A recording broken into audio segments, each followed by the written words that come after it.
اعوذ باللہ من الشیطان الرجیم بسم اللہ الرحمن الرحیم ولا تقف ما لیس لک بہ علم، اور نہیں آپ پیچھے پڑیے ما لیس لک، جس بات کی نہیں ہے علم آپ کو کوئی خبر، اور نہیں آپ پیچھے پڑیے اس چیز کے جس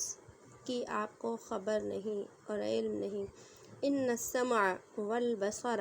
والفؤاد، بے شک کان، السمع کان، بے شک کان اور آنکھ، والفؤاد اور دل، کل اولئک ان میں سے ہر ایک کا، کان عنہ مسئولا، تجھ سے سوال کیا جائے گا۔ ہم پیچھے کے سبق میں پڑھ رہے تھے کہ اللہ رب العزت نے سورہ بنی اسرائیل کے اندر کچھ احکام بیان کیے ہیں، اور ان احکام کا تذکرہ کرتے ہوئے اللہ رب العزت نے فرمایا تھا کہ یہ احکام جو ہیں انسان کو جنت میں لے جانے کا ذریعہ ہے، لہٰذا ان کاموں کے بارے میں انسان کو چاہیے کہ کوشش کرے۔ تو کل جو ہم نے سبق پڑھا تھا اس کے اندر ہم نے 11 جو ہے حکم پڑھ لیے تھے، اور اس میں آخری جو حکم پڑھا تھا ہم نے ناپ تول میں کمی کرنے کا پڑھا تھا کہ ناپ تول کے اندر جو ہے وہ کمی نہیں کی جائے، کہ ناپ تول کے اندر جب انسان کمی کرتا ہے، چاہے وہ وقت کی ناپ تول میں کمی ہو یا اجرت کی ناپ تول میں کمی ہو، یا جو ہے اللہ کے وعدوں کے اندر جو ہے ناپ تول میں کمی ہو، یا انسان اپنے حقوق اور فرائض کے اندر جو ہے ناپ تول کے اندر کمی کرے، ہر صورت میں اسے سوال کیا جائے گا۔ اس آگے آج کی آیت کے اندر جو ہے اللہ رب العزت نے جو ہے معاشرت سے جو ہے معاشرت کے حوالے سے 2 حکم بیان کیے ہیں۔ معاشرت کہتے ہیں آپس میں انسان جب مل جل کر رہتا ہے تو مل جل کر رہنے میں انسان ایک دوسرے کا جو ہے وہ ساتھ دیتا ہے، کبھی جو ہے انسان کو ایک دوسرے کی ضرورت پڑتی ہے، تو یہاں پر اللہ نے ان معاشرت کے حوالے سے 2 حکم کو جو ہے وہ بیان کیا ہے، اور اس میں فرمایا ہے کہ نہیں پیچھے پڑ اس بات کے جس کا تجھے علم نہیں ہے۔ مطلب کیا ہے کہ یہاں پر اللہ رب العزت نے جو ہے یہ حکم دیا ہے کہ جس چیز کی تجھے تحقیق نہ ہو، جس معاملے کی تجھے تحقیق نہ ہو، اس چیز کے پیچھے نہ پڑ۔ پہلی بات تو یہ کہ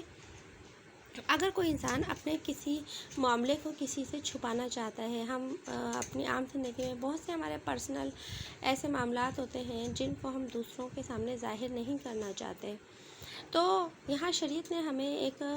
جو ہے یہ معاشرت سکھائی ہے کہ اگر کوئی شخص تم سے اپنے کوئی معاملات چھپانا چاہتا ہے، مخفی رکھنا چاہتا ہے، اور تمہارے سامنے جو ہے ان معاملات کو نہیں بیان کرنا چاہتا، تو تم ان کی ٹوہ میں نہ لگو، ان کی جاسوسی نہ کرو اور ان کے پیچھے جو ہے وہ نہ پڑو۔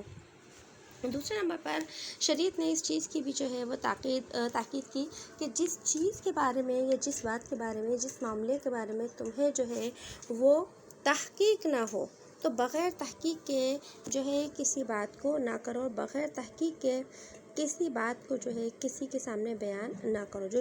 اپنے معاملے کو بیان نہیں کرنا چاہتا اس کے پیچھے نہ پڑو، اور اگر تمہیں جب تک کوئی ادھوری بات معلوم ہو، اس ادھوری بات کو جو ہے وہ بغیر علم کے اور وہ بغیر تحقیق کے کسی اور کے سامنے بیان نہ کیا جائے۔ یہ اور آگے فرمایا ان السمع، کہ بے شک کان اور آنکھیں اور دل، یہ اس کے لیے اللہ نے فرمایا کہ ان سب کا تم سے سوال کیا جائے گا۔ قرآن کریم کی اس آیت میں انسان کے جسم کے 3 اعضاء کو بیان کیا گیا ہے، جس میں سے پہلے نمبر پر کان، پھر آنکھ، پھر دل ہے۔ مطلب کیا ہے کہ کانوں سے اللہ پاک کیا سوال کریں گے کہ قیامت کے دن انسان کے کانوں سے خاص طور پر سوال ہوگا کہ تو نے اپنی پوری زندگی جو میں نے انسان کو دی تھی، اس زندگی کے اندر کانوں سے کیا کیا سنا گیا ہے۔ کانوں سے بھی پوچھا جائے گا۔ ایک تو یہ نا کہ انسان سے پوچھا جائے، انسان سے تو پوچھا ہی جائے گا، لیکن جسم کے اعضاء سے بھی سوال کیا جائے گا، اور یہاں پر یہی ہے کہ ان سے کانوں سے سوال کیا جائے گا کہ تم نے اپنی ساری زندگی میں ان کانوں سے غلط چیزیں سنی یا صحیح چیزیں سنی۔ اسی طریقے سے دوسرے نمبر پر آیا والبصر، اور آنکھ، کہ انسان سے تو سوال ہوگا لیکن انسان کی آنکھوں سے بھی سوال ہوگا کہ تو نے ساری زندگی میں ان آنکھوں سے کیا کیا دیکھا، اور کیا صحیح دیکھا اور کیا غلط دیکھا۔ اور تیسرے نمبر پر اللہ رب العزت نے جو ہے وہ دل کا ذکر فرمایا کہ انسان کے دل سے بھی جو ہے قیامت کے دن جو ہے وہ سوال ہوگا کہ اس دل کے اندر جو ہے کیا کیا جو ہے خیالات تھے اور تو نے دل سے کتنی چیزوں کے اوپر یقین کیا۔ اب دیکھیے، آنکھ سے تو انسان دیکھ سکتا ہے اور کان سے سن سکتا ہے، لیکن دل سے جو ہے انسان کیا کرتا ہے کہ وہ بہت سی چیزوں کے بارے میں یا تو یقین کرتا ہے یا دل سے بہت سی چیزوں کے بارے میں جو ہے وہ بے یقینی کرتا ہے۔ کہ ہم دل سے ہی اللہ کے ایک ہونے پر یقین رکھتے ہیں، دل سے ہی نبی صلی اللہ علیہ وسلم کی نبوت کے اوپر یقین رکھتے ہیں، اور دل سے ہی جو ہے ہم جنت کے اوپر یقین رکھتے ہیں، جہنم کے اوپر یقین رکھتے ہیں، فرشتوں کے اوپر یقین رکھتے ہیں، اور موت کے بعد زندگی کا یقین رکھتے ہیں۔ تو جو ہے وہ اللہ پاک جو ہے دل کی ساری چیزوں کو پوچھا جائے گا کہ دل سے تجھے تو نے دل سے کون کون سے کام کیے۔ تو دیکھیے، دل سے انسان یہی کام کرتا ہے، یقین کرتا ہے یا یقین نہیں کرتا۔ جیسے جو کفار ہے وہ جو ہے دل سے اللہ کے اوپر یقین نہیں لاتے، وہ دل سے کیا کرتے ہیں؟ کفر کرتے ہیں، اور ایمان والے جو ہیں وہ دل سے اللہ کے اوپر یقین کرتے ہیں اور کفر کا کیا کرتے ہیں؟ انکار کرتے ہیں۔ تو یہ دل کے کام ہیں۔ اس لیے نے فرمایا کہ انسان کے تینوں اعضاء سے جو ہے وہ سوال کیا جائے گا۔ کانوں سے سوال کیا جائے گا کہ تو نے جو ہے کن چیزوں کو سنا، یعنی شرعاً جن چیزوں کا سننا جائز تھا یا نہیں جائز تھا۔ اب کانوں سے انسان غیبت بھی سنتا ہے اور کانوں سے نیکی کی بات بھی سنتا ہے، کانوں سے انسان گانا بجانا بھی سنتا ہے، اور کانوں سے انسان جو ہے وہ قرآن مجید کی تلاوت اور مساجد کی اذانیں سنتا ہے۔ اسی طرح آنکھ ہے، آنکھ سے جو ہے انسان محرم کو بھی دیکھتا ہے، غیر محرم کو بھی دیکھتا ہے۔ انہی آنکھوں سے جب وہ انسان ماں باپ کی زیارت کرتا ہے تو اسے مقبول حج کا ثواب ملتا ہے، اور انہی آنکھوں سے جب انسان غیر محرم کو دیکھتا ہے تو اس کو کیا ملتی ہے؟ سزا ملتی ہے۔ اسی طریقے سے دل کے اندر جو ہے انسان اگر ایسا یقین ایسا عقیدہ جو ہے وہ لے کر آتا ہے دل میں جو قرآن اور سنت کے مطابق ہو، تو اسی عقیدے اور یقین کے اوپر اسے ثواب ملتا ہے اور جنت ملتی ہے۔ اور دل کے اندر اگر وہ کوئی ایسے عقیدے کا قائل ہو جاتا ہے جو قرآن اور سنت کے خلاف ہے، تو پھر اسی عقیدے کی وجہ سے وہ قیامت کے دن کیا ہوگا؟ عذاب کے اندر گرفتار ہوگا۔ اس لیے اللہ پاک نے قرآن کریم میں دوسری جگہ ارشاد فرمایا، لا تسألن یومئذ عن النعیم، اے میرے بندو، قیامت کے دن تم سے تمہاری ساری نعمتوں کا سوال کیا جائے گا۔ یہاں پر تو اللہ نے 3 نعمتوں کا ذکر کیا، کان، آنکھیں اور دل، لیکن قرآن کریم کی دوسری آیت سے پتہ چلتا ہے کہ صرف یہی نہیں، اللہ نے ایک انسان کو اپنی زندگی کے اندر، اس کی زندگی کے اندر جتنی بھی نعمتیں دی ہیں اور جس قسم کی نعمتیں دی ہیں، ان سب نعمتوں کا سوال کیا جائے گا۔ اور اللہ کی نعمتوں کے بارے میں آتا ہے کہ اگر تم اللہ کی نعمتوں کو شمار کرنا چاہو تو تم شمار نہیں کر سکتے۔ وَإِن تَعُدُّوا نِعْمَتَ اللَّهِ، کہ اگر تم اللہ کی نعمتوں کو شمار کرنا چاہو، لا تحصوها، تم کبھی بھی شمار نہیں کر سکتے کہ اللہ نے ہمیں اتنی نعمتیں دی ہیں۔ لیکن اللہ نے یہ بھی فرما دیا کہ تم سے نعمتوں کا کیا کروں گا؟ سوال کروں گا۔ اور اللہ کی نعمتیں، مال، دولت، اسباب، اولاد، گھر بار، یہ روزی، یہ روٹی، یہ ہوائیں، یہ پانی، یہ رزق، یہ ساری کی ساری چیزیں کیا ہیں؟ اللہ کی نعمتیں ہیں۔ ہماری جسم کے جتنے بھی اعضاء ہیں، جو اندرونی اعضاء ہیں وہ بھی اللہ کی نعمتیں ہیں، جو بیرونی اعضاء ہیں یہ بھی کیا ہیں؟ اللہ کی نعمتیں ہیں۔ اب اللہ رب العزت نے ان نعمتوں کے اندر جو ہے 3 چیزوں کا خصوصیت کے ساتھ ذکر کیا ہے، اور وہ کیا ہے؟ کان، آنکھیں اور دل۔ ان چیزوں، اللہ کی نعمتوں میں اور جسمانی نعمتوں میں یہ نعمتیں سب سے زیادہ اہم ہیں۔ اسی لیے اللہ رب العزت نے جو ہے ان 3 کا ذکر قرآن مجید کی آیت میں بیان فرمایا، اور پھر اللہ نے جو قرآن کریم کی آیت شروع کی، لا تقف، کہ تم جو ہے پیچھے نہ پڑو، ما لیس لک بہ علم، کہ جس چیز کا تمہیں علم نہیں ہے، کہ تم بغیر علم اور تحقیق کے اس کے اوپر عمل نہ کرو۔ تو دیکھیے، دین کے معاملات کے اندر بھی یہی بات ہے کہ کسی بھی سنی سنائی بات کے اوپر ہم نے عمل نہیں کرنا۔ خواتین کے اندر بہت زیادہ جو ہے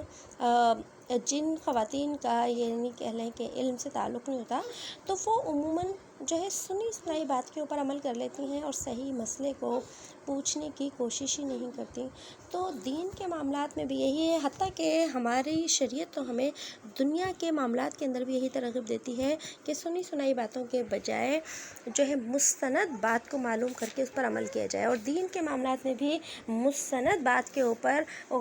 کا علم حاصل کر کے جو ہے اس کے اوپر عمل کیا جائے۔ تو آج کل خواتین کے اندر یہ بات بھی بہت عام ہوتی ہے کہ کوئی بھی کسی بہن کو مسئلہ پیش آیا، دوسری بہن فوراً سے اس کا کیا کر دیتی ہے، مسئلے کا حل بیان کر دیتی ہے، حالانکہ وہ ایک شرعی بات ہوتی ہے، ایک دینی بات ہوتی ہے۔ تو دینی باتوں کی رہنمائی کرنے کے لیے علماء کرام ہوتے ہیں۔ ہاں، اگر ہمیں کوئی بات پرفیکٹ پتہ ہے تو ہم بتا سکتے ہیں، لیکن اگر ہمیں پرفیکٹ نہیں پتہ تو ہمیں ترغیب دینی چاہیے کہ آپ علماء سے، مفتی حضرات سے رابطہ کریں، خود سے بغیر تحقیق کے کسی کو کوئی بات بیان نہ کریں، کیونکہ قرآن اس کو منع کرتا ہے۔ اور اس کے بعد جو ہے اللہ پاک نے فرمایا کان، آنکھ اور دل سے سوال کیا جائے گا۔ مطلب کیا ہے کہ اگر کسی شخص نے زندگی کے اندر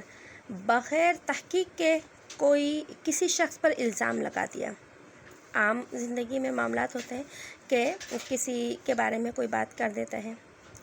اب جو ہے اگر کوئی شخص اپنی زندگی میں کسی کے اوپر کوئی بغیر تحقیق کے کسی کے اوپر کوئی الزام لگاتا ہے یا کوئی بات کرتا ہے، اب اگر وہ بات کانوں سے سنی جاتی ہے، وہ کام ایسا ہے جو کانوں سے سنا جاتا ہے، تو قیامت کے دن اللہ پاک کان سے سوال کریں گے۔ اگر وہ معاملہ آنکھ سے دیکھنے کا تھا اور اس میں تحقیق نہیں کی گئی تو اللہ آنکھ سے سوال کریں گے، اور اگر وہ معاملہ، وہ چیز دل سے سمجھنے کا ہے تو اللہ پاک دل سے جو ہے سوال کریں گے کہ یہ شخص جو ہے جس کے اوپر الزام لگایا گیا، یہ شخص جس کے بارے میں بات کی گئی، یہ اپنی اس بات میں سچا ہے یا جھوٹا ہے۔ قیامت کے دن انسان کے جسم کے اعضاء جو ہے وہ کیا کریں گے، خود حشر کے میدان میں اللہ رب العزت کے سامنے جو ہے وہ کیا کریں گے، گواہی دیں گے کہ اگر کوئی انسان کسی کے متعلق بات کرتا ہے اور کسی کے اوپر کوئی الزام لگاتا ہے اور بغیر تحقیق کے وہ بات کرتا ہے، چاہے کوئی الزام ہو، چاہے کوئی معاملہ ہو، کوئی مسئلہ ہو، اگر وہ بغیر تحقیق کے کرتا ہے اور دوسرے لوگ بغیر اس کی بات کے اوپر عمل کر لیتے ہیں، چاہے وہ الزام ہو، چاہے وہ کوئی مسئلہ ہو، تو یہ جسم کے جو اعضاء ہیں قیامت کے دن یہ اس شخص کے بارے میں گواہی دیں گے، کان بھی گواہی دیں گے کہ اللہ اس نے یہ بات اپنے کانوں سے نہیں سنی تھی، بغیر تحقیق کے اس نے یہ بات کی ہے۔ آنکھیں جو ہیں، اگر آنکھ سے دیکھنے والا معاملہ ہوگا، کوئی گواہی کا معاملہ ہوگا تو آنکھیں گواہی دیں گی کہ اللہ ہم نے اپنی آنکھوں سے کچھ نہیں دیکھا، اس شخص نے بغیر تحقیق کے یہ بات کی تھی۔ اور پھر یہ کیا ہوگا کہ اس شخص کے لیے بڑی رسوائی کا ذریعہ ہوگا، جیسے کہ ہم سورہ یاسین کے اندر بھی پڑھ چکے ہیں۔ اللہ پاک نے وہاں سورہ یاسین کے اندر بھی فرمایا نا، الیوم نختم علی افواہہم، کہ آج ہم تمہارے منہوں کے اوپر مہر لگا دیں گے، وتکلمنا ایدیہم، اور تمہارے ہاتھ ہم سے بات کریں گے، وتشہد ارجلہم، اور تمہارے پیر ہمارے سامنے گواہی دیں گے، بما کانوا یکسبون، اس چیز کی جو تم دنیا کے اندر کیا کرتے تھے۔ تو یہاں اس آیت کے اندر اللہ نے کان، آنکھ اور دل کی جو ہے وہ تخصیص کیوں بیان کی کہ دیکھیے جسم کے اندر تو بہت سارے اعضاء ہیں، ہاتھ بھی ہیں، پیر بھی ہیں، ناک بھی ہے، ہمارا سر بھی ہے، ہمارے جو ہے جسم کے اندرونی اعضاء بھی ہیں، ان میں سے دل کو بیان کیا گیا اور باہر والوں میں سے کان اور آنکھ کو بیان کیا گیا۔ اس کی کیا وجہ ہے؟ تو اس کی جو ہے وجہ یہ ہے کہ انسان کسی چیز کو یا تو آنکھ سے دیکھتا ہے سب سے زیادہ،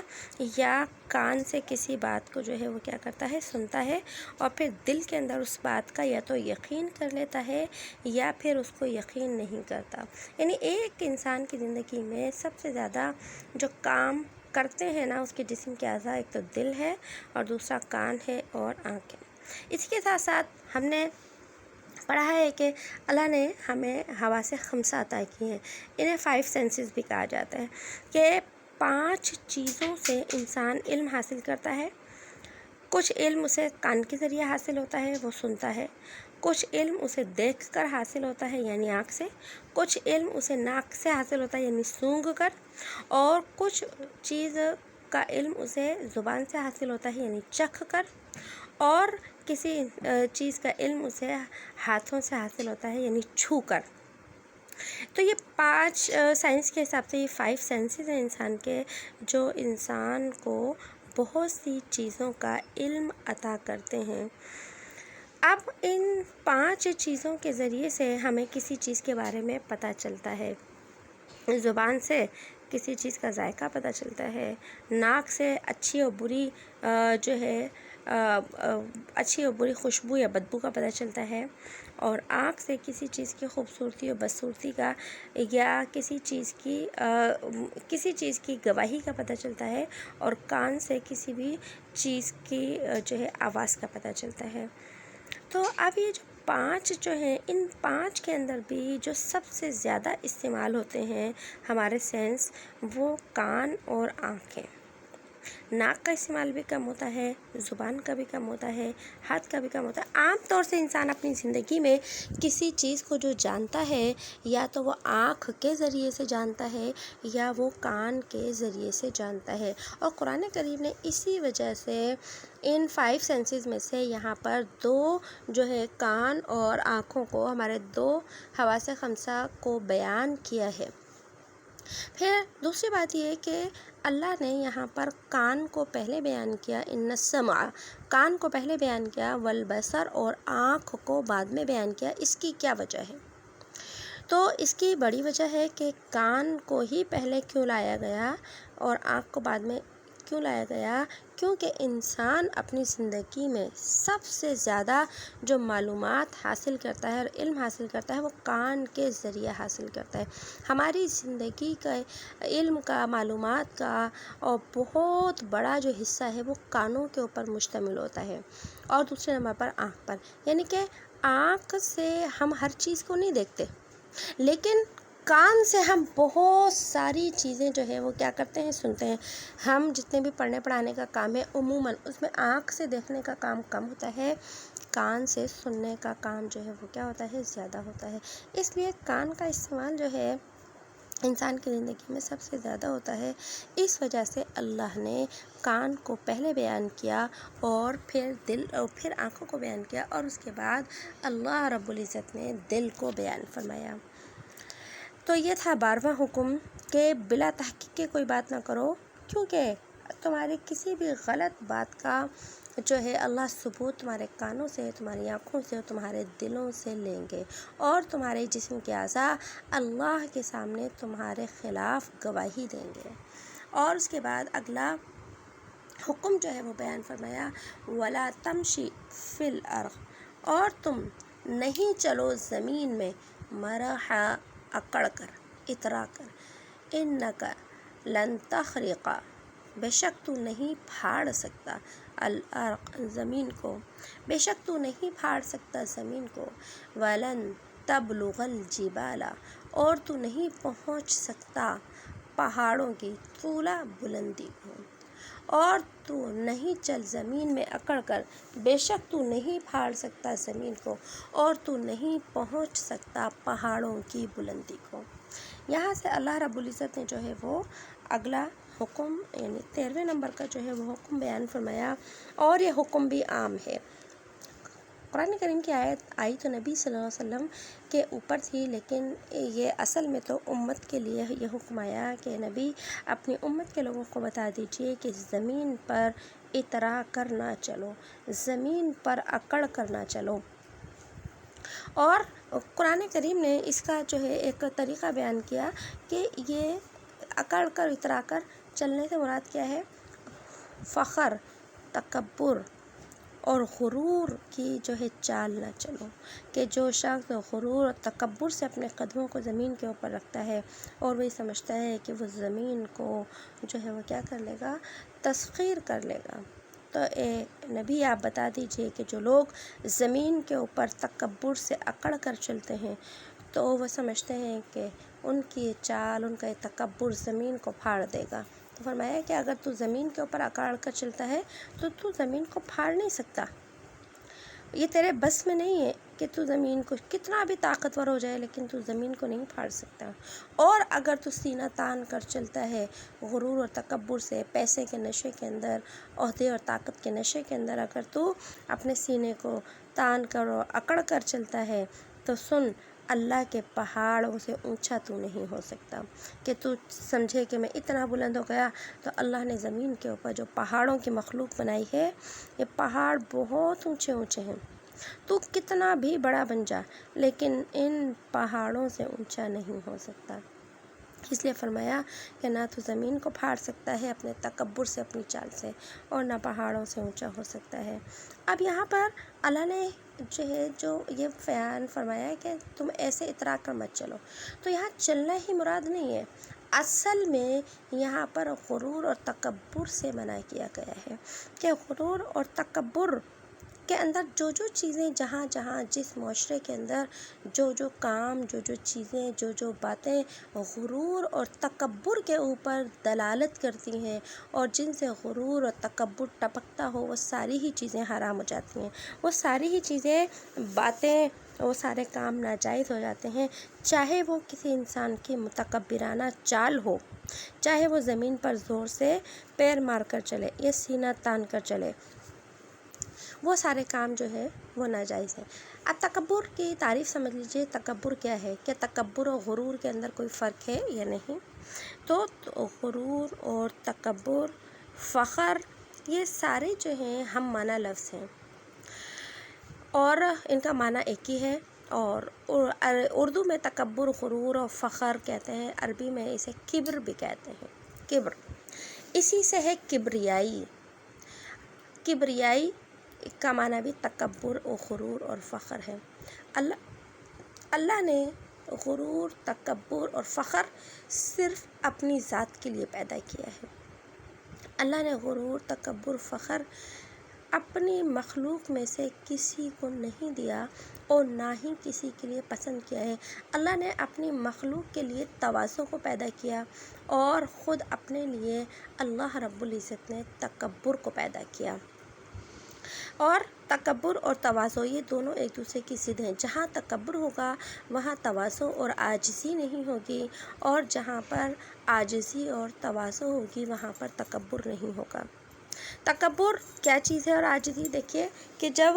آپ صلی اللہ علیہ وسلم معراج کے اوپر تشریف لے گئے اور جب سدرۃ المنتہا سے اوپر نبی صلی اللہ علیہ وسلم پہنچے اور اللہ سے جو ہے جب ملاقات ہوئی، تو پہلی ملاقات کے اندر ہی اللہ رب العزت سے نبی صلی اللہ علیہ وسلم نے ایک بات عرض کی کہ یا اللہ، میں آپ کے لیے ایک تحفہ لے کر آیا ہوں۔ تو اللہ نے پوچھا کہ نبی آپ میرے لیے کیا تحفہ لے کر آئے ہیں؟ تو نبی علیہ الصلوۃ والسلام نے فرمایا، اے اللہ، میں آپ کے لیے وہ تحفہ لے کر آیا ہوں جو آپ کے خزانوں میں بھی نہیں ہے۔ اللہ کے خزانوں میں تو سب کچھ ہے، لیکن نبی نے عرض کیا اللہ سے کہ اللہ، آپ وہ چیز آپ کے خزانوں میں بھی نہیں ہے۔ اللہ نے پوچھا کہ محمد کیا لے کر آئے ہو؟ تو اللہ کے نبی نے فرمایا کہ اللہ، میں آپ کے لیے تواضع اور عاجزی کا تحفہ لے کر آیا ہوں، یعنی میں عاجزی اور تواضع لے کر آیا ہوں آپ کے لیے، کیونکہ آپ کے خزانے میں سب کچھ ہے لیکن تواضع اور عاجزی نہیں ہے، کیونکہ اللہ کی ذات کے لیے تو صرف بڑائی ہی بڑائی ہے۔ تو تکبر صرف اللہ کے لیے ہے اور تواضع صرف اور صرف کیا ہے؟ انسان کے لیے ہے۔ اور تکبر کرنے والے کے لیے اللہ نے فرمایا، حدیث پاک کا مفہوم ہے کہ جو شخص دنیا میں تکبر کرتا ہے اپنے مال کے اوپر، اپنے حسن کے اوپر، اپنے علم کے اوپر، اپنی طاقت کے اوپر، اپنے عہدے کے اوپر، کسی بھی چیز کے اوپر تکبر کرتا ہے، تو اللہ فرماتے ہیں کہ اس نے میری کبریائی کی چادر کے اوپر ہاتھ ڈالا ہے،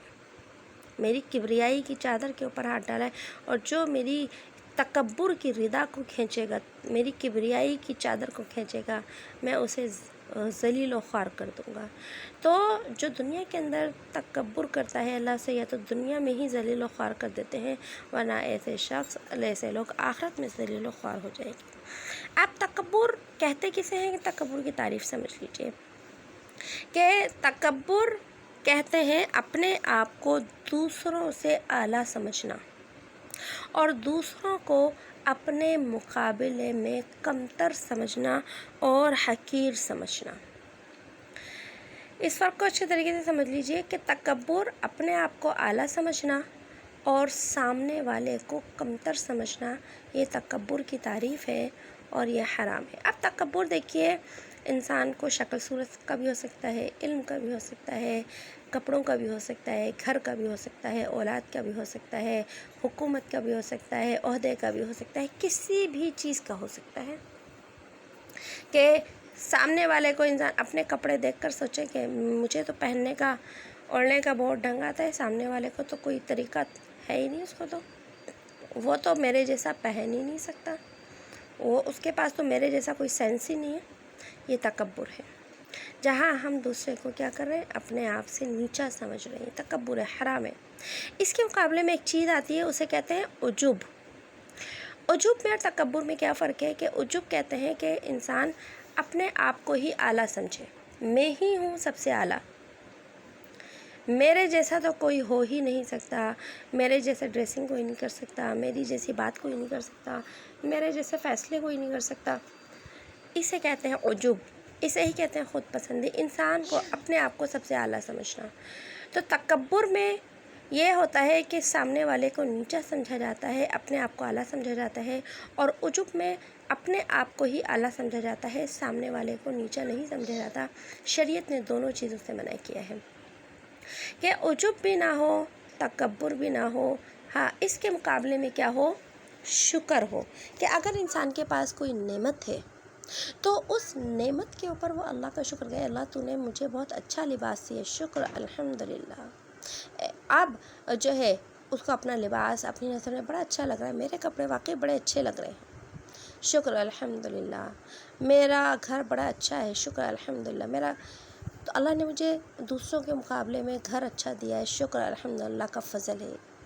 اللہ اس چیز سے خوش ہوتے ہیں کہ نہ تمہارے اندر عجب آئے، نہ تمہارے اندر تکبر آئے، بلکہ تمہارے اندر نعمت کے اوپر شکر گزاری آ جائے۔ تو میرے بندے، تو دنیا کے اندر بھی کیا ہو گیا، اس نعمتوں کا حقدار ہے، اور آخرت کے اندر بھی کیا ہے، نعمتوں کا حقدار ہے۔ تو یہاں پر اللہ رب العزت نے جو ہے وہ تکبر کرنے والے کا ذکر فرمایا۔ اسی طرح ایک روایت میں آیا، اللہ کے نبی صلی اللہ علیہ وسلم نے ارشاد فرمایا کہ اللہ تعالیٰ نے وحی بھیجی، وحی کے ذریعے حکم بھیجا کہ تواضع اور پستی اختیار کرو، تواضع اور پستی اختیار کرو، کوئی آدمی کسی دوسرے آدمی پر اپنا فخر اور بڑائی کا اظہار نہ کرے اور کسی پر ظلم نہ کرے۔ اب دیکھیے تواضع کیا چیز ہے، اس کو ہم سمجھ لیں کہ تکبر کی جو ضد ہے وہ تواضع ہے، تکبر سے منع کیا گیا اور تواضع کا جو ہے حکم دیا گیا، تواضع اختیار کیجیے، عاجزی اختیار کیجیے۔ اب دیکھیے عاجزی کا مطلب یہ نہیں ہوتا کہ انسان جو ہے اپنے حلیے کو ایسا بنا لے کہ جی بس میں اچھا کپڑا نہیں پہن سکتا، اچھا گھر نہیں بنا سکتا، اچھی گاڑی نہیں رکھ سکتا میں، اور جی میرا لائف اسٹائل اچھا نہیں ہو سکتا، مجھے تو تواضع اختیار کرنی ہے، تو اس کا اپنا پہننا اوڑھنا رہن سہن ساری چیزیں ایسی وہ درویش جیسی کر لے کہ اپنے لائف اسٹائل کو بھی چینج کر لے کہ بس میں نے تواضع اختیار کرنی ہے۔ سادگی ایک الگ چیز ہے، ایک انسان چاہتا ہے میرا لباس اچھا ہو، میرا گھر اچھا ہو، تو تواضع کا مطلب یہ ہوتا ہے کہ وہ اپنے دل کے اندر کسی کو کمتر نہ سمجھے، اپنے آپ کو کہ اللہ نے مجھے دیا، مجھے اچھا گھر دیا، اچھا مال دیا، اچھا گاڑی دی، اتنا میں اس قابل نہیں ہوں لیکن اللہ نے عطا کر دیا مجھے، یہ ہے تواضع۔ کپڑے بھی دیکھیں تو بڑے اچھے پہنتا ہے وہ، اور اس کا گھر بھی بڑا اچھا ہے، اس کا لائف اسٹائل بھی بڑا اچھا ہے، لیکن دل میں یہ بات ہے کہ اللہ میں قابل نہیں ہوں اس کے، تو نے مجھے میری اوقات سے زیادہ عطا کر دیا، یہ ہے تواضع، کہ دل کے اندر اپنے آپ کو کمتر سمجھے کہ میں اس قابل نہیں ہوں، اللہ تیری عطا ہے، اگر تو چھیننے پر آ جائے تو تجھے کوئی روک نہیں سکتا، اور تو نے تو بغیر کسی اوقات کے مجھے اتنا عطا کر دیا، اور اگر کوئی سامنے ایسا شخص آ جائے جو اس سے کمتر ہے تو اسے کمتر نہ سمجھے، یہ تواضع ہے۔ اسی طرح تواضع کے اندر ایک بات یہ بھی آتی ہے کہ انسان سامنے والے کو دیکھ کر یہ سوچے کہ پتہ نہیں یہ شخص اللہ کے نزدیک کتنا مقبول ہو، اللہ کے نزدیک اس کی کون سی ایسی نیکی ہے جو قبول ہو، اور ہو سکتا ہے میرے پاس مال بھی ہے، سب کچھ ہے، پتہ نہیں اللہ کے نزدیک کہیں میری پکڑ نہ ہو جائے۔ سامنے والے کو اپنے سے اونچا سمجھے اور اپنے آپ کو دوسروں سے نیچا سمجھے، یہ ہے تواضع۔ اللہ پاک تواضع کو پسند فرماتے ہیں۔ حدیث میں آیا من تواضع للہ رفعہ اللہ، کہ جو اللہ کے لیے عاجزی اختیار کرتا ہے اللہ اسے دنیا میں ہی بلندی عطا کر دیتے ہیں۔ اسی طریقے سے دیکھیے تواضع کا ایک طریقہ اور کیا ہے، تواضع کا ایک شکل، ایک طریقہ یہ ہوتا ہے کہ دو لوگ ہیں، ان کے اندر لڑائی ہو گئی، اب انسان چھوٹا بن کر معذرت کر لے، یہ ہے تواضع۔ یہ نہیں کہ سامنے والے نے تو مجھ سے معذرت کی ہی نہیں، غلطی میری بھی نہیں تھی، اگر خود کی غلطی ہے پھر تو اسے پہلے ہی پہل کر لینی چاہیے، لیکن اگر تواضع دیکھنی ہے، سامنے والا شخص ہے اور اگر کوئی ایسا معاملہ ہے تو اپنی غلطی کا اعتراف کر لینا تواضع ہے، بڑھ کر کسی سے معافی مانگ لینا یہ تواضع ہے، بڑھ کر کسی سے سلام کر لینا یہ تواضع ہے۔ تواضع کی یعنی کہ انسان کی تواضع کی کچھ نشانیاں ہوتی ہیں، صرف زبان سے کہنے سے تواضع نہیں آتی کہ میرے اندر تواضع ہے، بلکہ اگر کسی کی تواضع دیکھنی ہے تو پھر کیا ہے، اس کی کچھ نشانیوں سے پتہ چلتا ہے کہ اس کے اندر تواضع ہے۔ تو اس میں کچھ نشانیاں یہ بڑھ کر سلام کر لینا، اور اسی کے ساتھ ساتھ جو ہے وہ اپنے دوسرے لوگوں کو اپنے سے اعلیٰ، اگر معذرت کی جگہ ہے تو معذرت کر لینا، اگر معاف کرنے کی جگہ ہے تو بڑھ کر معاف کر دینا، اس سے پتہ چلتا ہے کہ اس شخص کے اندر حقیقت میں تواضع ہے۔ اور ایسے شخص کے لیے اللہ نے فرمایا من تواضع للہ، جس نے اللہ کے لیے عاجزی اختیار کی، رفعہ اللہ، کہ اللہ اسے دنیا کے اندر ہی بلندی عطا فرما دیں گے۔ اور اسی طرح ایک حدیث میں اللہ کے نبی صلی اللہ علیہ وسلم نے ارشاد فرمایا کہ جنت میں وہ شخص داخل نہیں ہو سکتا جس آدمی کے دل میں ذرہ برابر بھی تکبر ہوگا۔ اللہ پاک ہم سب کو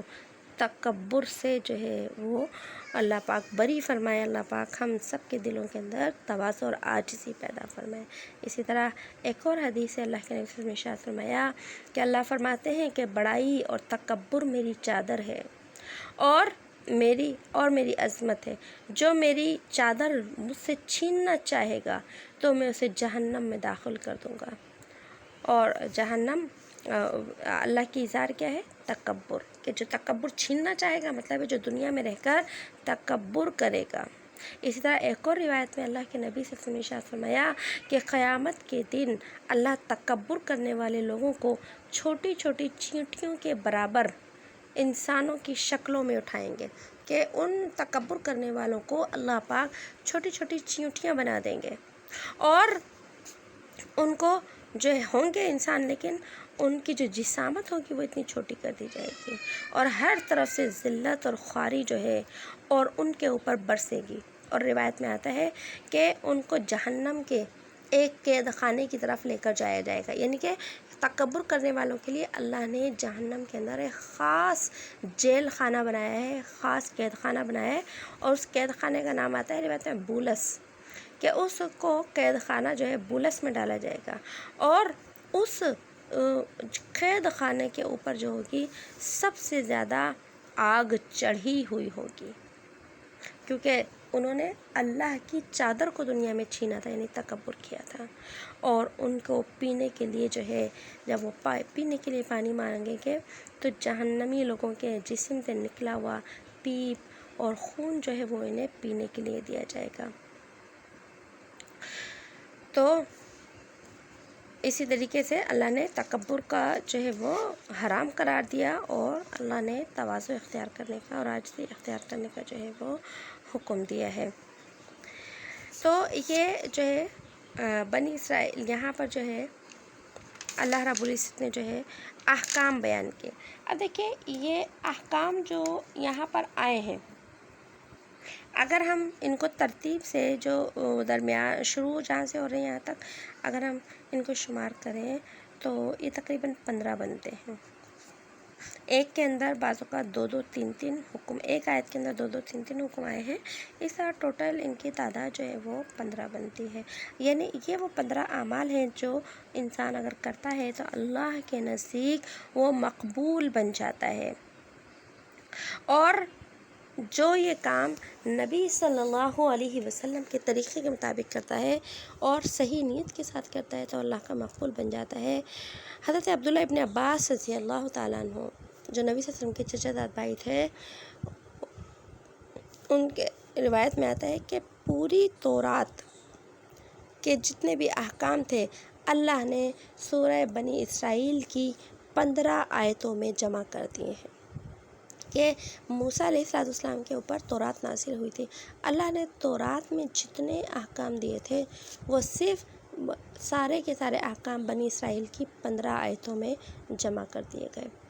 تو یہ جتنے بھی ابھی ہم نے احکام پڑھے ہیں نا ابھی 2-3 دن کے سبق میں، یہ سارے وہ احکام ہیں جو جن سب کا تذکرہ، جن سب کا حکم اللہ رب العزت نے تورات کے اندر موسیٰ علیہ السلام کی قوم کو بھی دیے تھے۔ اب دیکھیے ان 15 احکام کے اوپر پوری تورات تھی، تو قرآن مجید کتنی بڑی کتاب ہے کہ پوری تورات کو اللہ نے صرف 15 آیتوں کے اندر بیان کر دیا ہے۔ تو قرآن کریم اسی لیے کائنات کی سب سے افضل کتاب ہے اور تمام کتابوں کے اندر سب سے اونچی کتاب ہے، کیونکہ یہ قرآن کریم علم کا بہت بڑا خزانہ ہے۔ آگے اللہ پاک نے فرمایا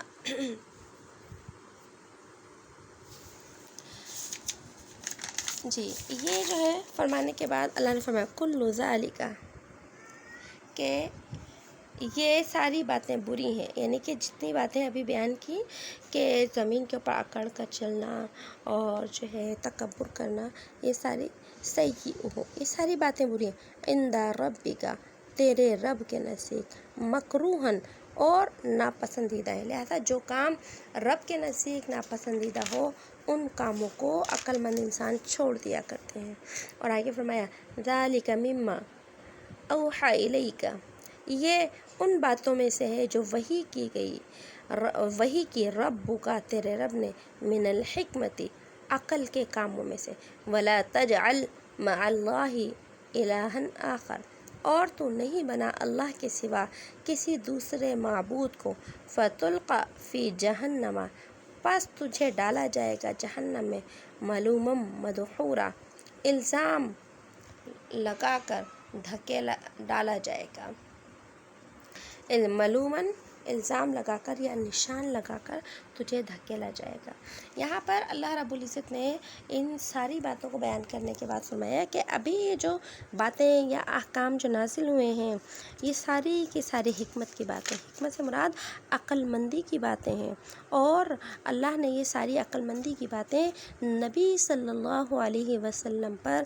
وحی کے ذریعے سے نازل کی ہیں، اور ان عقل کی باتوں میں سب سے پہلی عقل کی جو بات آتی ہے وہ بات یہ ہے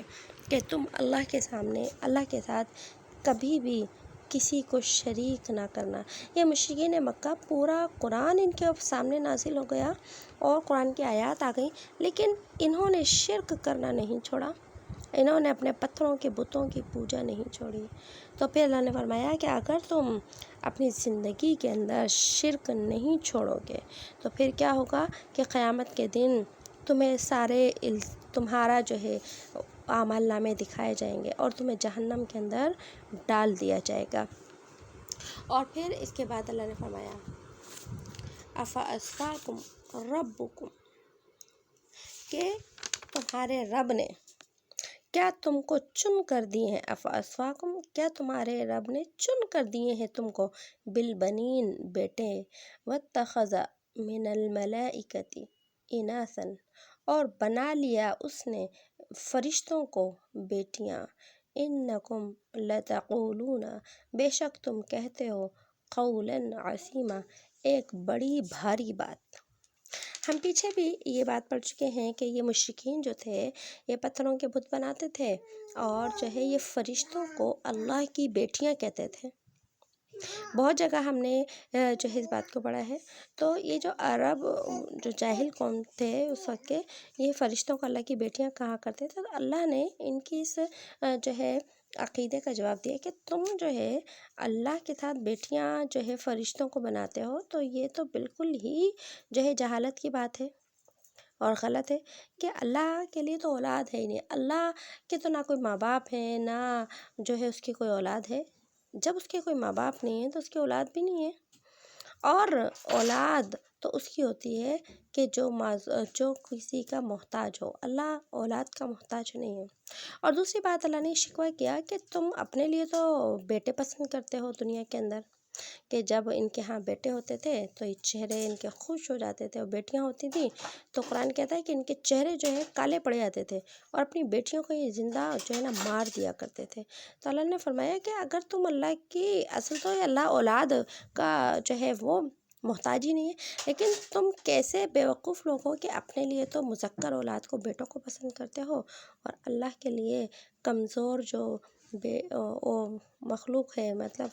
مردوں کے مقابلے میں عورت تو کمزور ہے، بیٹیاں کمزور ہوتی ہیں بیٹوں کے مقابلے میں، تو فرمایا کہ کمزور جو مخلوق ہے بیٹیاں، ان کو جو ہے میری اولاد بنا دیتے ہو۔ تو یہ تو بہت بڑی بات ہے جو تم کہتے ہو، مطلب یہ تو بہت افسوس کی بات ہے اور بہت بڑی جہالت کی بات ہے۔ اور پھر آگے فرمایا وَلَقَدْ صَرَّفْنَا فِي هَذَا الْقُرْآنِ، اور البتہ تحقیق پھر بار بار بیان کیا ہم نے اس قرآن میں، لِيَذَّكَّرُوا، تاکہ وہ سوچیں، وَمَا يَزِيدُهُمْ، اور نہیں زیادہ ہوتا ان کا، إِلَّا نُفُورًا، مگر نفرت۔ آگے آیت میں اللہ پاک فرما رہے ہیں کہ دیکھو یہ بات ہم نے بار بار قرآن میں صرفنا بار بار بیان کی ہے قرآن کریم کے اندر، کس طریقے سے کہ اللہ کسی کا محتاج نہیں ہے، اللہ اکیلا ہے۔ ہم نے قرآن کریم کی بار بار آیات میں اس چیز کو بیان کیا ہے کہ اللہ اکیلا ہے، وہ کسی کا محتاج نہیں ہے، اور بار بار ہم نے اس لیے بیان کیا تاکہ اچھے طریقے سے سمجھ لیں، مختلف طریقوں سے بیان کیا، مختلف نشانیوں سے بیان کیا، دلائل دے دے کر بیان کیا کہ شرک باطل ہے، تم توحید کا اقرار کر لو، لیکن یہ کسی بھی طریقے سے جو ہے ماننے کے لیے تیار نہیں ہے، اور جب یہ قرآن کو سنتے ہیں تو نصیحت حاصل کرنے کے بجائے کیا کرنے لگتے ہیں، ان کی نفرت جو ہے بڑھتی ہی چلی جاتی ہے، یعنی نبی سے نفرت بڑھتی چلی جاتی ہے، قرآن سے جو ہے ان کی معاذ اللہ نفرت بڑھتی چلی جاتی ہے۔ ہونا تو یہ چاہیے تھا کہ قرآن میں جب بار بار ایک چیز کو بیان کیا جا رہا ہے تو اس کے اوپر یقین کر لیں، لیکن اللہ نے فرمایا کہ یقین کرنے کے بجائے ان کی نفرت جو ہے وہ قرآن سے اور قرآن والے نبی سے بڑھتی ہی چلی جا رہی ہے۔ اور پھر آگے فرمایا قل، اے نبی آپ کہہ دیجئے، لو کان معہ آلہۃ، اگر ہوتے اس کے ساتھ کوئی اور معبود، آلہہ معبود، کما یقولون، جیسا کہ وہ لوگ کہتے ہیں، اذن لابتغوا، تو اس وقت وہ نکالتے، الی ذی العرش سبیلا، تو وہ نکالتے عرش والے کی طرف کوئی راستہ۔ اس آیت کو سمجھ لیجئے کہ اللہ پاک یہاں پر کیا فرما رہے ہیں کہ یہ مشرکین مکہ جو تھے یہ کیا کرتے تھے کہ نبی صلی اللہ علیہ وسلم کے اوپر بہت زیادہ اعتراضات کیا کرتے تھے، اور ساتھ میں اللہ کے اوپر بھی اعتراضات کیا کرتے تھے، اور ان کا کہنا تھا کہ اللہ رب العزت کائنات میں اکیلا خدا نہیں ہے، یہی تو شرک ہے، اللہ کے ساتھ کسی اور کو ماننا شرک ہے۔ تو یہ کہتے تھے کہ اللہ جو ہے نا کائنات میں اکیلا نہیں ہے، اور یہ ان کے جو پتھروں کے بت تھے تو یہ ان بتوں کو کیا کرتے تھے، اللہ کا شریک بناتے تھے، کہ جو بڑا خدا ہے وہ تو آسمان کے اوپر ہی ہے، لیکن یہ پانی کا ہے، یہ روزی کا ہے، یہ اولاد کا ہے، یہ ہوا کا ہے، یہ بارش کا ہے، یہ فلاں چیز کا ہے، یہ فلاں چیز کا ہے۔ تو اللہ پاک فرما رہے ہیں کہ سنو، اگر اس کائنات میں جیسے یہ لوگ کہتے ہیں نا کہ ایک خدا نہیں ہے، ایک کے علاوہ کئی خدا ہے، تو اللہ فرما رہے ہیں کہ اگر اس کائنات میں ایک کے علاوہ کئی خدا ہوتے تو پھر کیا ہوتا، کہ اگر یہ تمہارے خدا بھی خدا ہوتے نا تو یہ سارے مل کر عرش والے خدا پر چڑھائی کر دیتے، اللہ کے اوپر کیا کر دیتے، یہ چڑھائی کر دیتے، اور یہ راستہ ڈھونڈ لیتے،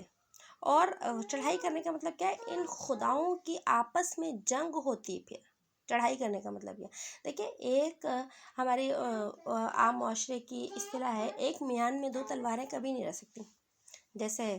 عام معاشرے میں ایک گھر میں دو بیویوں کا رہنا بہت مشکل ہے، تو اسی طریقے سے ایک میان میں دو تلواریں نہیں رہ سکتی۔ تو جی اللہ نے فرمایا کہ سنو، اگر ایک کائنات میں دو خدا ہوتے تو ان خداؤں میں کیا ہوتی؟ جنگ ہوتی۔ کیوں جنگ ہوتی؟ ایک خدا چاہتا رات ہو جائے تو دوسرا چاہتا دن ہو جائے، ایک چاہتا سردی ہو جائے تو دوسرا چاہتا گرمی ہو جائے، ایک چاہتا خوشیاں ہی خوشیاں ہو جائے، ایک چاہتا یہ جو ہے یہ حکم ہو جائے، کائنات میں یہ حکم ہو جائے، ایک چاہتا کہ ہوا چل جائے، ایک چاہتا اور جو ہے کبھی پھر انہیں یا تو دونوں کی مرضی ایک ہوتی، پھر کبھی مشورہ کرتے۔ جیسے کہ ایک جگہ جب ایک درجے کے لوگ ہوتے ہیں تو وہ اپنی مرضی سے اکیلا کوئی فیصلہ نہیں کر سکتے، انہیں پھر مشورہ کرنے کی کیا پڑتی؟ ضرورت پڑتی ہے۔ اگر کوئی خدا ہو اور وہ مشورہ کرنے کا محتاج ہو کسی کا تو وہ خدا نہیں بن سکتا۔ اور اگر ایک جگہ پر دو خدا ہوں اور پھر ان میں جنگ اس طرح ہوگی کہ آپس میں ہر کوئی دوسرے کا حکم نہیں مانے گا، جب طاقت برابر ہوگی تو کوئی بھی کسی کا حکم ماننے کے لیے تیار نہیں۔ جب دنیا میں خداؤں کی، کائنات میں جب دو خداؤں کی یا دو سے زیادہ خداؤں کی، معبودوں کی جنگ ہوگی تو یہ دنیا جو ہے ساری کی ساری کیا ہو جائے گی؟ تباہ ہو جائے گی۔ یہ دنیا جب ہی باقی رہ سکتی ہے کہ اس کائنات میں صرف ایک خدا کی حکومت ہو۔ ساری دنیا کے نظام اور کائنات کے نظام کو صحیح چلانے کے لیے ساری طاقت صرف ایک کے پاس ہونا ضروری ہے۔ اس سے پتہ چلتا ہے کہ کائنات کبھی بھی تباہ اور برباد نہیں ہوئی۔ اگر کائنات میں خدا ہوتے تو یہ کائنات کب کی ختم ہو چکی ہوتی۔ اس لیے اللہ نے فرمایا، قل، اے نبی آپ کہہ دیجئے، لو کان معہ آلہۃ، اگر ہوتے اس رب کے ساتھ دوسرے معبود، کما یقولون، جیسا کہ وہ کہتے ہیں نا کہ بہت سارے خدا ہیں، تو اللہ فرما رہے ہیں اذن لابتغوا، کہ اس وقت تو وہ تلاش کر لیتے، الی ذی العرش سبیلا، آسمان والے کی طرف ایک راستہ، راستے سے مراد ہے چڑھائی کا راستہ، جنگ کا راستہ، اور پھر جو ہے جنگ ہوتی تو سب کچھ تباہ ہو جاتا۔ اور آج تک جب سے دنیا بنی ہے کبھی بھی کچھ نہیں ہوا۔ تو اس سے پتہ چلا کہ آسمان تو کائنات میں صرف ایک خدا ہے، سبحانہ وتعالی، پاک ہے وہ ذات، وتعالی، اور بڑی بلند ہے، عما یقولون، ان تمام باتوں سے جو وہ کہتے ہیں، علوا کبیرہ، اور وہ بہت ہی بڑا ہے کہ اس کی بڑائی، اس کی طاقت کو جو ہے وہ تم سوچ بھی نہیں سکتے۔ تو اب یہاں پر اللہ پاک نے جو ہے کیا فرمایا کہ اگر جو ہے کائنات کے اندر کئی خدا ہوتے، اور پھر آگے فرمایا تو سبح لہو لہ السماوات السبع، کہ پاکی بیان کرتے ہیں اس کے لیے جو ہے آسمانوں میں، جو پاکی بیان کرتے ہیں اس کے لیے ساتوں آسمان، والارض، اور ساری زمینیں، ومن فیہن، اور جو کوئی بھی ہیں ان کے اندر، وَإِن مِّن شَيْءٍ، اور اگر اور نہیں ہے کوئی چیز، الا یسبح بحمدہ، مگر وہ تسبیح کرتی ہے اس کی اور خوبیاں بیان کرتی ہے، ولیکن لا تفقہون تسبیحہم، اور لیکن تم نہیں سمجھتے ان کی تسبیح، انہ کان، بے شک وہ، حلیما غفورا، بڑا بخشنے والا ہے، بڑا تحمل والا ہے، اور بڑا بخشنے والا ہے۔ یہاں پر اللہ رب العزت نے جو ہے اپنے بارے میں انسان کو اپنے بارے میں پھر پہچان کروائی کہ سنو، اللہ کائنات کا اکیلا خالق بھی ہے، مالک بھی ہے، اور ساری مخلوق جو ہے وہ کیا کر رہی ہے؟ اس کی تسبیح بیان کر رہی ہے، ساری مخلوق اس کی تسبیح بیان کر رہی ہے۔ اب دیکھیے، ساری مخلوق میں انسان بھی آ گئے، فرشتے بھی آ گئے، جنات بھی آ گئے، تو اللہ کی تسبیح سارے فرشتے کرتے ہیں، اس کی حمد و ثنا، اس کی بندگی سارے فرشتے کرتے ہیں۔ انسانوں کے اندر جو انسان مومن ہیں، ایمان والے ہیں، جس دور کے اندر بھی ایمان والے انسان رہے وہ اللہ کی حمد و ثنا کرتے رہے اور کر رہے ہیں، اور جنات میں جتنے بھی جنات جو ہیں ایمان والے ہیں وہ سب کے سب جو ہے اللہ کی حمد و ثنا اور تسبیح کر رہے ہیں۔ تو اب دیکھیے کہ کائنات کے اندر انسان اور فرشتوں جنات کے علاوہ جو باقی مخلوقات ہیں ان کو ہم عرف عام میں بے جان جو ہے وہ چیزیں کہتے ہیں۔ آسمان ہو گئے، زمین ہو گئے، تو اللہ نے فرمایا کہ سنو، اللہ تو اتنا بڑا ہے کہ اگر تم اللہ کی تسبیح نہیں کرتے، یعنی اللہ کے اوپر ایمان نہیں لاتے، تو تمہارے ایمان لانے سے اس کی شان، اس کی بڑائی کے اندر کوئی بھی فرق آنے والا نہیں ہے۔ اسے کوئی فرق نہیں پڑتا کہ اگر تم سارے کے سارے مل کر اس کے ساتھ شرک کرنے لگو، سارے کے سارے مل کر اگر اس کی نافرمانی کرنے لگو، تو جو ہے وہ اللہ کو کوئی فرق نہیں پڑتا، کیونکہ وہ تو بڑا ہے ہی۔ اس کی بڑائی کے اندر نہ کبھی اضافہ ہوگا، نہ اس کی بڑائی کے اندر کوئی کمی ہوگی۔ انسان سارے کے سارے مل کر، جنات، فرشتے، سارے درندے پرندے مل کر اگر اللہ کے فرما بردار بن جائے، سارے کے سارے کافر بھی اگر ایمان قبول کر لیں اور اللہ کی جو ہے وہ تعریف کرنا شروع کر دیں، تو اللہ کی تعریف اور بڑائی کے اندر ذرہ برابر بھی اضافہ نہیں ہوگا، کیونکہ اضافہ تو وہاں ہوتا ہے جہاں کمی ہوتی ہے۔ اللہ کی تعریف اور بڑائی کے اندر تو کمی ہے ہی نہیں، لہٰذا سارے انسان مل کر بھی اگر سجدہ ریز ہو جائیں تو اس کی بڑائیوں کے اندر کوئی بھی ذرہ برابر اضافہ نہیں ہوگا۔ اور آگے آتا ہے حدیث ہی آپ کو بتا رہی ہوں، یہ اس حدیث کا اگلا ٹکڑا یہ کہ اگر سارے کی ساری انسان، جنات، فرشتے، ساری مخلوق مل کر اللہ کی اگر نافرمان ہو جائے، تو اللہ کی بڑائی، شان و عظمتوں کے اندر کوئی کمی نہیں آتی، کیونکہ اللہ ہم سب کی بڑائی اور شان اور جو ہے عبادتوں کے محتاج نہیں ہے۔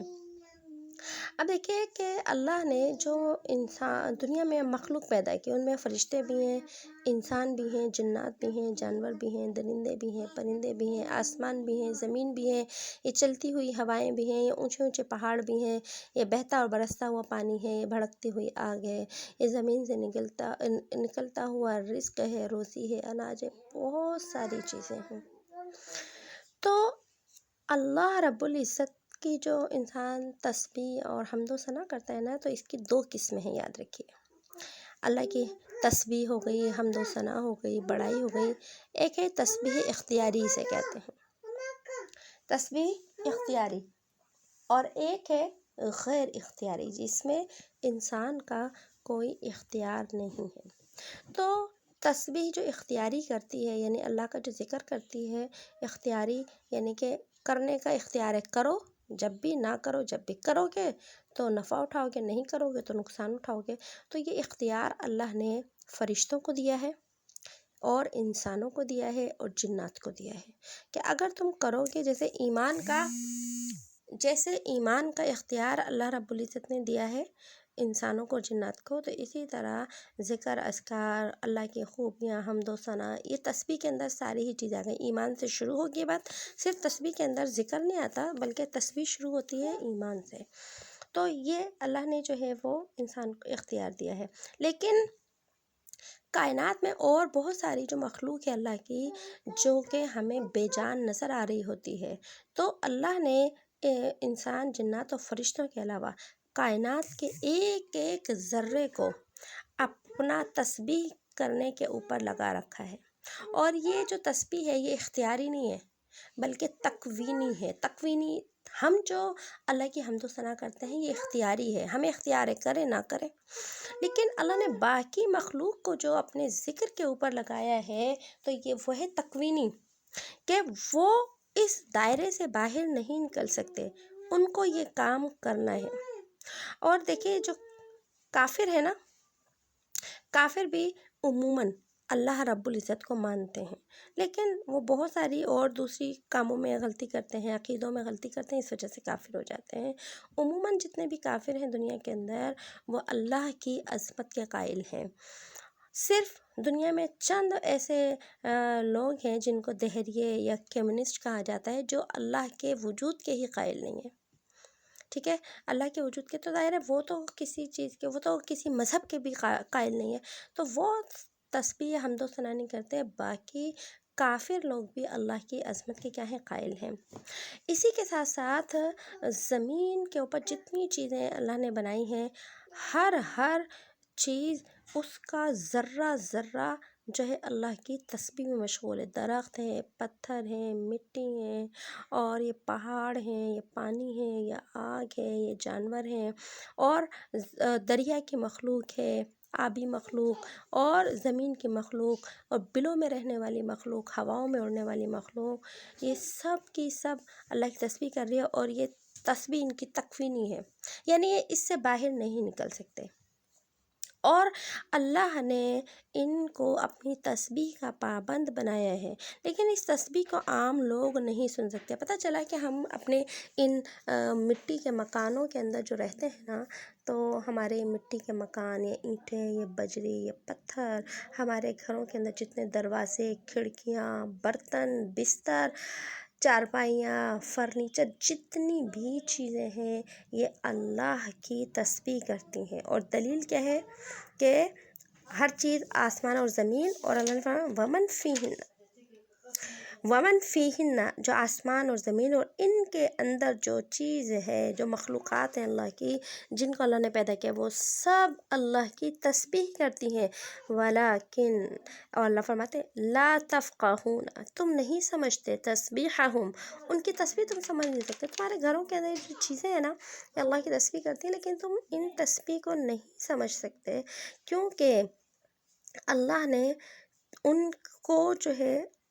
کیا کر رکھا ہے، تمہیں سننے سے روک رکھا ہے، تم نہیں سن سکتے۔ لیکن قرآن کریم سے جب ثابت ہے تو ہمیں ماننا پڑے گا کہ اللہ کی ہر مخلوق کیا کرتی، تسبیح کرتی۔ یہ حدیث میں آپ کو پہلے بھی بتا چکی ہوں، پھر دوبارہ سے بتاتی ہوں کہ اس سفید کپڑے کے متعلق آتا ہے کہ سفید کپڑا بھی اللہ کی حمد و ثنا کرتا ہے، اور جب اللہ کی حمد کرنا چھوڑ دیتا ہے یا رک جاتا ہے تو یہ میلا ہو جاتا ہے، اسی وجہ سے سفید کپڑے کو دھویا جاتا ہے۔ اسی طرح درخت کے پتوں کے بارے میں آتا ہے کہ یہ درخت کے جو ہرے بھرے پتے ہوتے ہیں، یہ اللہ کی تسبیح کر رہے ہوتے ہیں، جب یہ تسبیح کرنا روک دیتے ہیں تو یہ درختوں سے جھڑ کر سوکھ کر گر جاتے ہیں۔ ان پھلوں کے اور سبزیوں کے لیے آتا ہے کہ یہ اللہ کی تسبیح کر رہی ہوتی ہیں، جب یہ تسبیح روکتی ہیں تو ان کو کاٹ کر پکا کر کھا لیا جاتا ہے۔ تو اللہ نے ایک نظام بنایا ہے، لیکن ہر مخلوق کے ذمے اس نے اپنی تسبیح لگا دی ہے، اور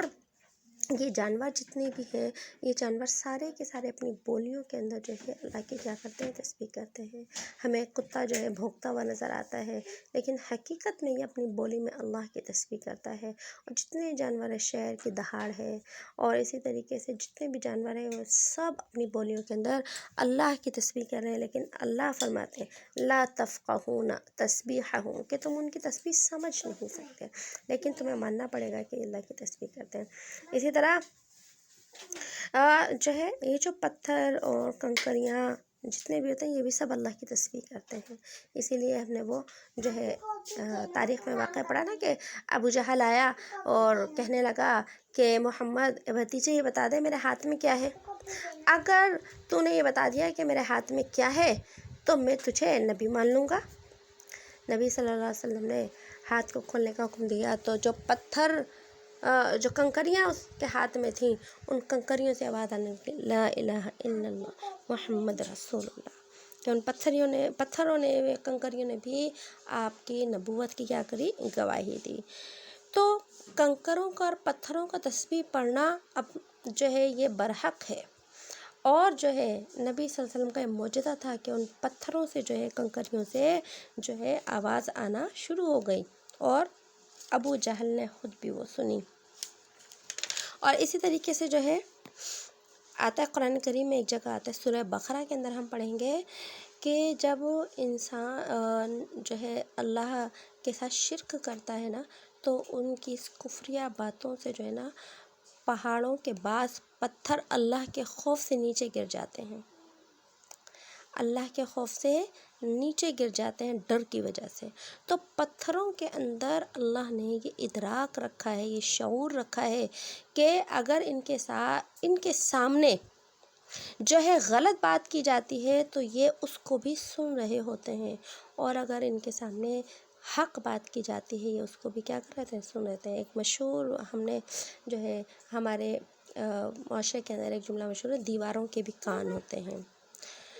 تو حقیقت میں دیواروں کے کان ہوتے ہیں اس طریقے سے کہ یہ چیزیں کیا ہوتی ہیں، انسان کی گواہ ہوتی ہیں، اور یہ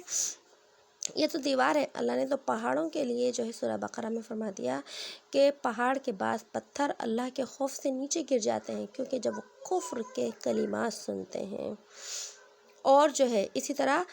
سورہ مریم کے اندر ابھی ہم پڑھ کر آئے ہیں کہ جب عیسائیوں نے حضرت عیسیٰ علیہ السلام کو اللہ کا بیٹا کہا تو اللہ نے قرآن میں وہاں فرمایا وَتَخِرُّ الْجِبَالُ هَدًّا، کہ ان کے اس بول سے کہ عیسیٰ علیہ السلام اللہ کے بیٹے ہیں، پہاڑ اپنی جگہ سے کیا ہو گئے، پہاڑوں کے اوپر لرزہ طاری ہو گیا، وہ گرنے لگے۔ پتہ چلا کہ یہ قرآن کریم کی دو آیتیں آپ کو بتائی میں نے، ایک سورہ بقرہ کی، ایک سورہ مریم کی۔ ان سے پتہ چلا کہ جب ان پہاڑوں پتھروں کے سامنے جو کفر کی بات کی جاتی ہے تو ان پہاڑوں کے اوپر خوف طاری ہو جاتا ہے، کس چیز کا، کہ کہیں اللہ کا عذاب نازل نہ ہو جائے۔ یہ پتھر ٹوٹ ٹوٹ کے گر جاتے ہیں۔ دیکھیے ہم نے اپنے ارد گرد کے ماحول میں بھی دیکھا ہے، پاکستان کے شمالی علاقوں میں بھی دیکھا ہے کہ لینڈ سلائڈنگ ہوتی ہے، کہ وہاں پہاڑوں سے پتھر جو ہے نا خود بخود ٹوٹ ٹوٹ کر گرتے ہیں۔ ہم اسے ایک جو ہے ماحولیاتی تبدیلی سمجھتے ہیں کہ کہیں زلزلہ آیا اس کی وجہ سے، بغیر زلزلے کے ہی پہاڑ جو ہے نا، پہاڑوں پہ سے پتھر ٹوٹ ٹوٹ کر گرتے ہیں۔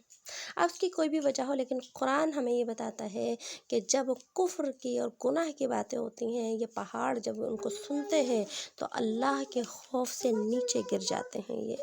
اور جو ہے اس قرآن کریم کی ان آیات سے پتہ چلتا ہے کہ پہاڑوں کے اندر بھی اللہ نے کیا رکھا ہے، شعور رکھا ہے، ایک احساس رکھا ہے۔ تو جب پہاڑ جو ہے اللہ کے جو ہے اس کفر اور شرک کی باتوں کو برداشت نہیں کر سکتے، تو پتہ چلا کہ اللہ نے ان کے اندر ایسی حس رکھی ہے جس کی وجہ سے جو ہے وہ کیا کرتے ہیں، یہ سمجھتے ہیں۔ اسی لیے یہ جملہ کہا جاتا ہے کہ دیواروں کے بھی کیا ہوتے ہیں، کان ہوتے ہیں۔ اسی طریقے سے ایک اور روایت آئی حضرت عبداللہ بن مسعود رضی اللہ تعالیٰ عنہ سے کہ ایک پہاڑ دوسرے پہاڑ سے کہتا ہے، اے فلاں، تیرے اوپر کوئی ایسا آدمی گزرا ہے جو اللہ کو یاد کرنے والا ہو۔ یعنی پہاڑوں کی گفتگو لکھی اس حدیث میں کہ ایک پہاڑ دوسرے پہاڑ سے کہتا ہے کہ تیرے اوپر کوئی ایسا انسان گزرا ہے جو اللہ کو یاد کرنے والا ہو، تو وہ اگر کہتا ہے ہاں میرے اوپر سے گزرا ہے ایک آدمی جو یہاں سے تسبیح کرتے ہوئے گزرا ہے، تو یہ پہاڑ اس کے اوپر کیا ہوتا ہے، خوش ہوتا ہے، یعنی گویا کہ اس کی خوش نصیبی کے اوپر خوش ہوتا ہے کہ تیرے اوپر اللہ کا ذکر کرنے والے لوگ گزرے ہیں۔ ابھی آپ لوگوں کو پتہ ہے پچھلے دفعہ میں ابھی جو ہے جب جماعت میں گئی تو وہاں رائبن مرکز کے اندر بیانات میں ہمیں یہی حدیث سنائی گئی کہ جب انسان جو ہے کسی جگہ سے گزرتا ہے تسبیح کرتا ہے، پہاڑوں کے پاس سے گزرتا ہے تسبیح کرتا ہے، تو پہاڑ کیا ہوتے ہیں، اس کے گواہ بن جاتے ہیں۔ یہی حدیث ہے جو میں آپ کو بھی سنا رہی ہوں۔ تو اللہ کا شکر و فضل کہ جتنا بھی رائبن سے پشاور تک کا میں نے سفر کیا اور پھر واپسی میں، تو سارا وقت جو ہے تسبیح کے اندر گزارا کہ یہ قیامت کے دن یہ سارے پہاڑ، یہ ساری جگہیں جو ہے اللہ کے سامنے کیا دیں گی، ہماری گواہی دیں گی۔ تو ایک ترغیب کے لیے آپ کو میں یہ بات بتا رہی ہوں کہ یہ حدیث میں نے اس وقت رائبن کے اندر سنی تھی جو آج ہمارے سبق کے اندر آ گئی ہے۔ تو اس سے پتہ چلا کہ یہ جو پہاڑ اور یہ جو مخلوقات ہوتی ہیں، یہ جو درخت ہوتے ہیں جہاں سے ہم گزرتے ہیں، یہ کیا کرتے ہیں، ہمارے اعمال کی گواہی دیتے ہیں۔ اب دیکھیے اگر کوئی انسان اس طریقے سے راستے میں گزر رہا ہے، گناہ کرتے ہوئے گزر رہا ہے، کتنے دفعہ ایسا ہوتا ہے کہ گاڑیوں کے اندر جو ہے وہ گانے لگے ہوئے ہوتے ہیں، جب ہم وہاں سے سفر کر رہے ہوتے ہیں تو یہ پہاڑ، یہ درخت، یہ جگہیں، یہ پتھر، یہ میدان ہمارے گناہوں کے بھی کیا بن جائیں گے، گواہی دینے والے بن جائیں گے۔ اسی طرح ایک اور حدیث میں آیا، اللہ کے نبی صلی اللہ علیہ وسلم نے ارشاد فرمایا کہ کوئی جن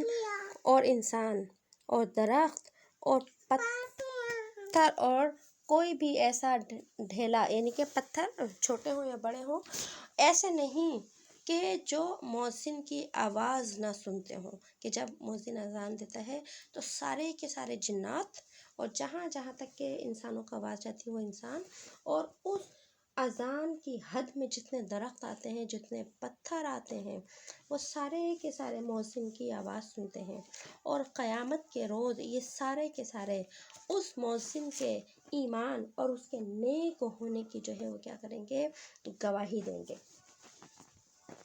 اور اسی طرح ایک اور روایت میں آیا، بخاری شریف کی روایت میں آیا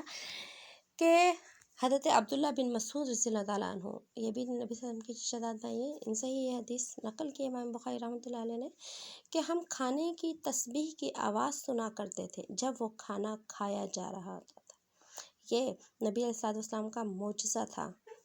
کہ آپ کے صحابہ کو بھی کھانے کی تسبیح کی آواز آ جاتی تھی۔ پتہ چلا کہ جو کھانا ہوتا ہے، کھانے کی جو چیزیں ہوتی ہیں، یہ بھی اللہ کا ذکر کرتی ہیں، تسبیح کرتی ہیں۔ اسی لیے آتا ہے کہ جب ہم گھر میں کھانا بنائیں، کچن میں کھانا بنائیں، تو ذکر کرتے ہوئے کیا کریں؟ کھانا بنائیں۔ ایک تو ہم ذکر کر رہے ہیں، ایک ہمارا کھانا ہے جو ذکر کر رہا ہے۔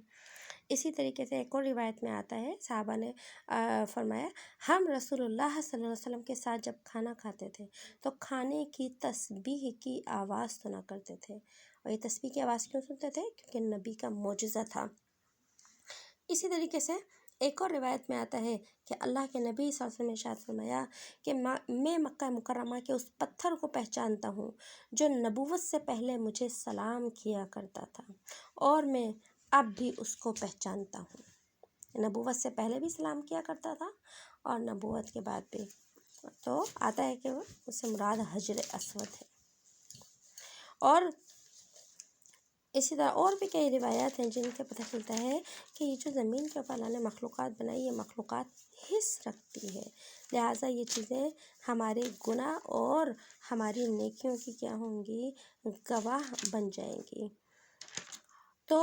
آسمان ہے، زمین ہے، اس کی مخلوقات، ہر چیز اللہ کی تسبیح کر رہی ہے، چاہے وہ جاندار ہو اور چاہے وہ انسان کی نظر میں بے جان چیزیں ہوں، وہ اللہ کی تسبیح کرتے ہیں۔ یہاں تک کیا آتا ہے کہ جو یہ ہمارے دروازے ہیں، ان دروازوں کی آواز میں بھی اللہ کی تسبیح ہوتی ہے۔ کوئی چیز ایسی نہیں، دیکھیں دروازوں کے اندر جو آوازیں ہوتی ہیں، ان کے متعلق آیا عجیب بات میں نے بھی پہلی دفعہ مطالعے میں آئی کہ ان دروازوں کی آوازوں کے اندر بھی کیا ہوتی ہے؟ اللہ کی تسبیح ہوتی ہے۔ اور یہ نبی صلی اللہ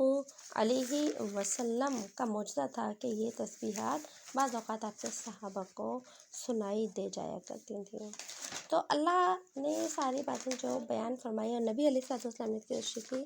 پتہ چلا کہ اللہ یہ فرمانا چاہتے ہیں کہ اگر سارے کے سارے انسان مل کر بھی اللہ کے نافرمان ہو جائے تو اللہ کی شان، عظمت اور بڑائی کے اندر کوئی بھی کمی نہیں آتی۔ تو آج ہم اپنا سبق جو ہے اتنا ہی رکھتے ہیں۔ بسم اللہ الرحمن الرحیم، سبحان اللہ وبحمدہ، سبحانک اللہم وبحمدک، نشہد ان لا الہ الا انت، نستغفرک ونتوب الیک، سبحان ربک رب العزۃ عما یصفون، وسلام علی المرسلین، والحمد للہ رب العالمین۔ السلام علیکم ورحمۃ اللہ وبرکاتہ۔